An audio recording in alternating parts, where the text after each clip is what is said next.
So pick up that rock that you grabbed when you walked in. Feel the weight of it.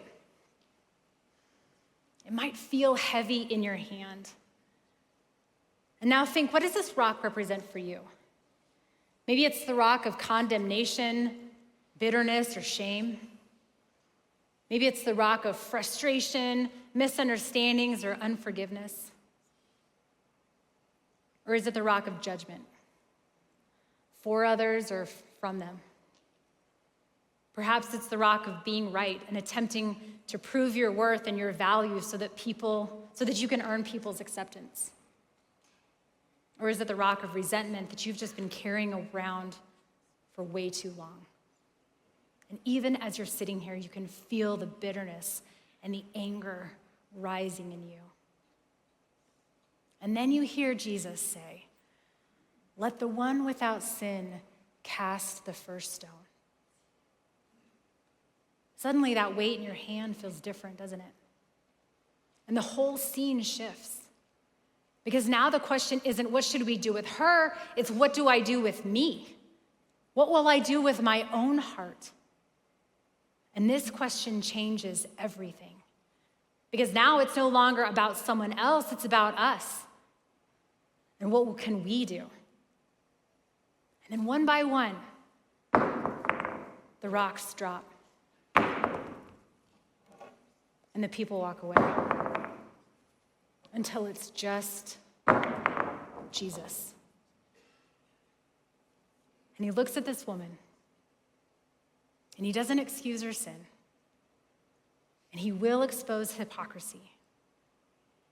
He doesn't deny the law, he fulfills it by revealing what the law truly came to do, and that is to give grace, getting what we don't deserve, and mercy, not getting what we do deserve. The third way is not compromise, it's compassion with conviction. When you recognize your own need for grace, you stop throwing stones and you start extending hands, because the third way is not pretending that sin doesn't matter. It matters, and Jesus addresses it, but it's realizing that people matter more. And he confronts her sin only after he communicates that he cares. So in our story, it says that after her accusers had walked away, Jesus looked at the woman and he asked, "Where are they? Has no one condemned you?" "No one, sir," she said. "Then neither do I condemn you," Jesus declared. "Go now and leave your life of sin." That's the third way. That's grace and truth. Not grace without truth. That's permission. Not truth without grace, because that's punishment. But grace and truth together, that's transformation. The Pharisees wanted Jesus to pick their side and condemn the woman. The woman, although she never voiced it, desperately wanted Jesus to pardon her sin and let her just continue to live. But Jesus doesn't join the accusers or the accused. He stands right in the middle of them, between them. That's the third way, the Jesus way.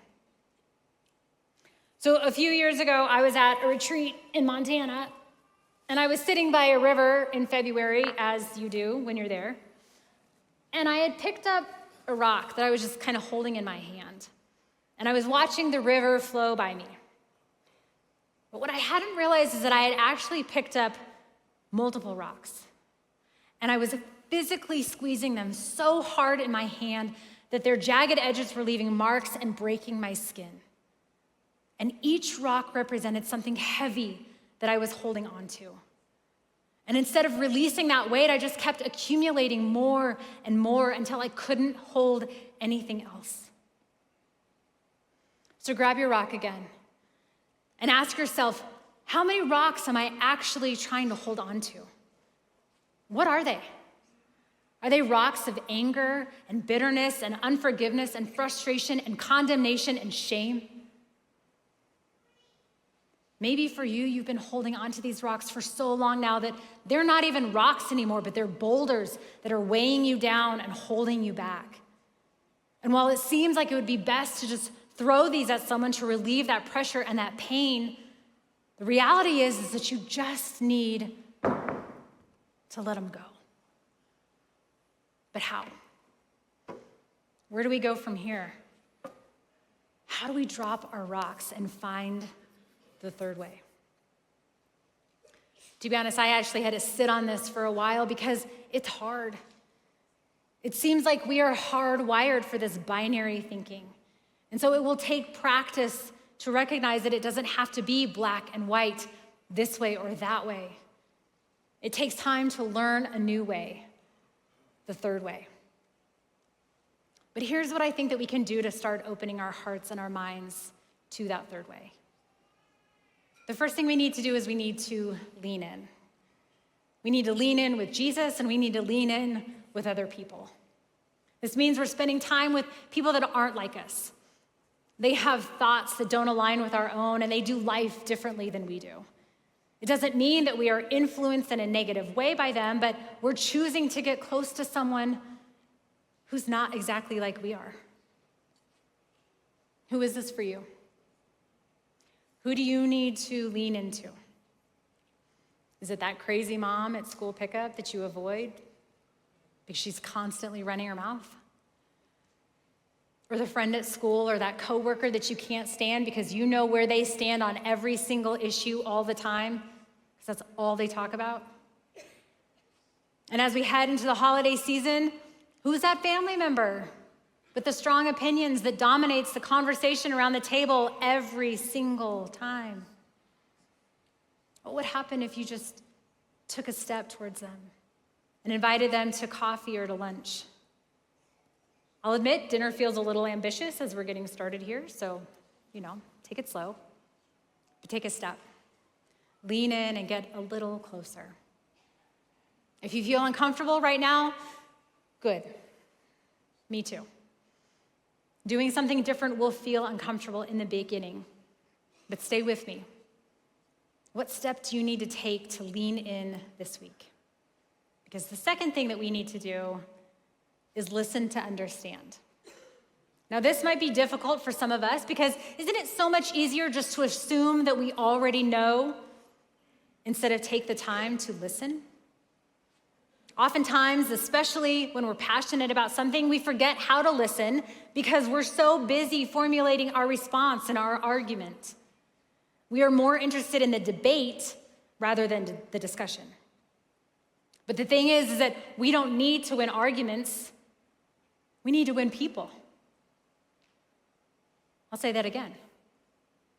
We don't need to win arguments. We need to win people. And this doesn't mean to win them over to our side. It means we win them over because they know we genuinely care about them. And we can show them that we care by actually listening without an agenda. We can sit and pay attention, and we can silence our own thoughts and focus on that face that's right in front of us. We can forego our own opinion, and we can keep listening. I don't know about you, but I actually get to practice this regularly with my family. And I have to remind myself to settle down and settle in and stay focused. Because sometimes there are so many words. And sometimes it's because my desire to insert my opinion keeps creeping in. But we can do this because it matters. Back in the olden days, after I graduated from college, I actually had the opportunity to work with middle school kids at our church. And if you ever want to practice listening, hang out with middle schoolers. It is great practice. And I know that I did a lot of nodding and a lot of, wow, I've never thought of that way before. But I find that that's such a helpful phrase when we don't know what to say in a loving way. Stay curious, ask clarifying questions without opinions attached. Which leads us to our third step that we can take on our journey toward third way thinking, and that is to learn their story. And to do that, we must lean in, and we must listen to understand, and we have to ask questions. As I was writing this message, I'll admit I was multitasking. I was texting with my daughter who's in college, who was having a difference of opinion with one of her professors. And I told her that she doesn't have to agree with everything that he says, but she can be respectful and she can ask questions. Be curious. How else can we truly know someone if we don't humbly ask to learn more about them? We don't have to prove that we're right, even if we know we're right. We just need to show people that we care.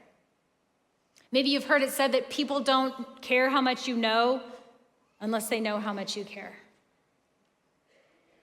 So who is this for you? The crazy thing is that it might actually be someone who's very close to you already, someone you thought you know really well. This could actually be your spouse or your coworker, a friend, or even your kids. But if you really leaned in, and if you really listened, what would you learn about their story? It takes time and intention to create a safe space for people to feel vulnerable enough to open up and share their story.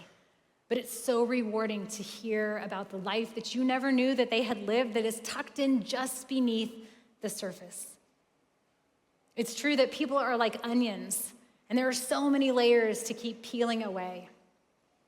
But keep giving other people space to peel those layers back, and it helps you have more compassion and empathy when you learn their story. So ask someone this week, am I a safe place for you to share? Am I a safe person for you to be vulnerable with? And then finally, love them where they are. Jesus was so good at this. In fact, actually, as I think about it, he was so good at all of these.